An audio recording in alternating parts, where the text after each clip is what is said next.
Since King Lear was too old, he decided to hand over his kingdom to the daughter who loved him most. He ended up dividing his kingdom between Goneril and Regan, who kissed up to him.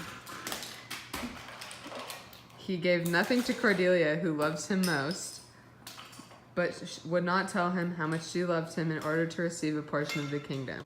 Lear started losing his mind, and he banished Cordelia. The only person who told King Lear that he was being too dramatic was Kent, who was his right-hand man. Lear was angered by Kent's opposition, so he banished him as well.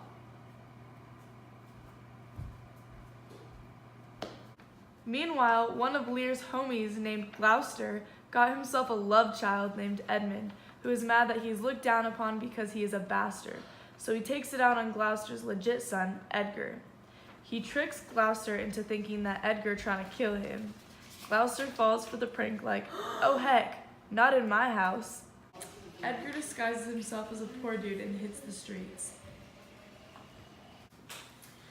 King Lear finally figures out Goneril and Regan were conspiring against him. King Lear wanders around while it's storming outside, taking his crazy game to a new level. Gloucester ain't gonna let his mans go down like that, so he decided to help Lear out. But when Regan and her hubby find out what Gloucester is plotting, they call him a snitch, rip his eyes out, and toss him to the street.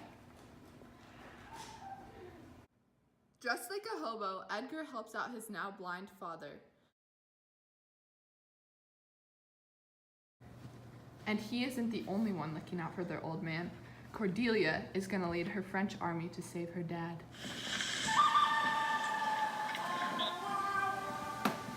But Goneril, Regan, and Edmund are in too deep. They attack and capture Cordelia and Lear and throw them into jail. Now things are really starting to fall apart. Turns out Goneril wants Edmund so bad that she poisons her own sister. Then, Goneril ends up committing suicide when her hubby learns what's going down. Cordelia gets hanged. King Lear dies from his terrible grief.